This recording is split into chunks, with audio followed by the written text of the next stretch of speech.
ሰዎች ስለገመቱን የሚበላሽ ማንነት የለም አለ። እግዚአብሔር ብቻ የሚያውቀው ማንነታችን ላይ ነው መጨነቅ። እግዚአብሔር የሚያውቀው ማንነታችን ላይ እንጨነቅ፣ እንስራበት። ሰዎች ስለሚሉት ጉዳይ ግን ሰዎች አሉም አላሉም የሚፈጠርም የሚጨመርም የሚቀነስም ማንነትም ክብርም የለም። እንደዚህ ብሎ ማሰብ ሰው እንደመሰለው ያስባል። እንደመሰለው ነው የሚያስበው።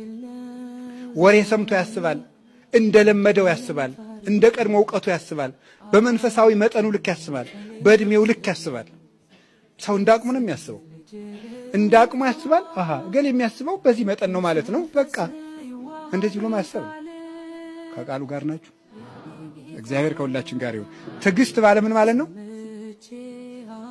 ጸዊረ ነገር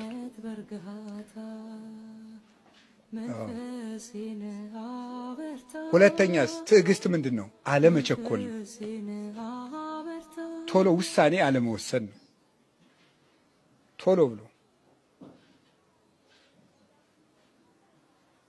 የምናየውን ነገር ተጠቅመን ውሳኔ አለመወሰን፣ ወዲያው ባየነው ነገር ብቻ ተጠቅመን ነው ማለት በቃ።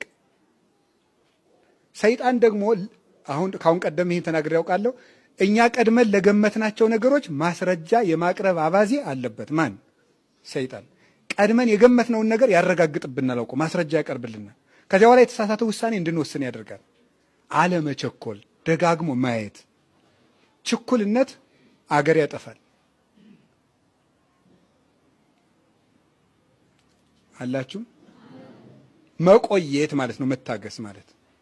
መታገስ ማለት መቆየት፣ ረጋ ማለት፣ አድረን እንየው ማለት። መታገስ መልካም ነው።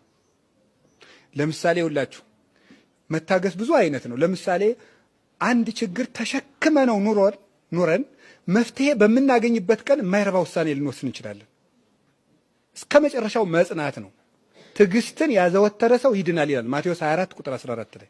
ትዕግስትን ያዘወተረ ሰው ሁልጊዜ ያደረጋል። ለምሳሌ ሐራ ሰማይ የሚባሉ ነበሩ፣ በረዶ ውስጥ ተጥለው የተሰቃዩ ሰማዕታት። 35ኛው ቀን ላይ በ40ኛው ቀን አክሊል ሊወርድላቸው ነበር። 35ኛው ቀን ላይ አሕዛብ ሄደው ምን አደረጉ? እሳት አነደዱ። አንዱ ከ40ው ሰማዕታት አንዱ በረዶ ውስጥ ጥለው ክርስቶስን ካዱ እያሏቸው ነው። 35 ቀን ከረሙ አንክድም ብለው። አንደኛው ምን አደረገ?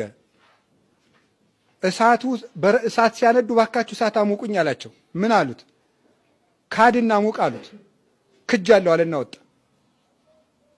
በ5ኛው ቀን አክሊል ወረደ። 39ኙን እነዚያ ሙተው ሲቀበሏቸው የእሱ አክሊል ተንጠልጥላ ቀረች። ከነዚያ ከእሳት ማውቂዎች አንዱ አያትና እኔ በዚያ ሰው ሃይማኖት ገብቻለሁ ብሎ በረዶ ሲገባ እሱ ተቀዳጃት። ይኸው ለፍተን አክሊል በምናገኝበት ቀን እንወጣለን። ያ እንዳይሆን እስከ መጨረሻው ድረስ የእግዚአብሔር በተለይ ሃይማኖታዊ ውጤቶችን እስከ መጨረሻው መጠበቅ ነው። ከቃሉ ጋር ናችሁ። የሰው ልጅ ላይም ተስፋ አለመቁረጥ፣ እገሌ አይቀየርም ማለት። ተፋቅሮ ያስተኤግስ በኩሉ ይላል ቆሮንቶስ 13 ላይ። ፍቅር ያስታግሳል ይላል። ፍቅር ያስታግሳል ማለት እገሌ እንግዲህ 4 5 6 7 8 ጊዜ ሞክሬዋለሁ እገሌ አይረባም፣ እገሌ የማይለወጥ ሰው ነው አይባልም። ትዕግስት ማጣት ማለት እሱ ነው። እስከ መጨረሻው ከቆየን ከጋኔን በቀር የማይለወጥ ሰው የለም። መታገስ ማለት መጨረሻው ድረስ መቆየት ማለት ነው። መጨረሻው ድረስ ትዕግስት ያለው ሰው ከህይወት ይደርሳል። ከምን ይደርሳል?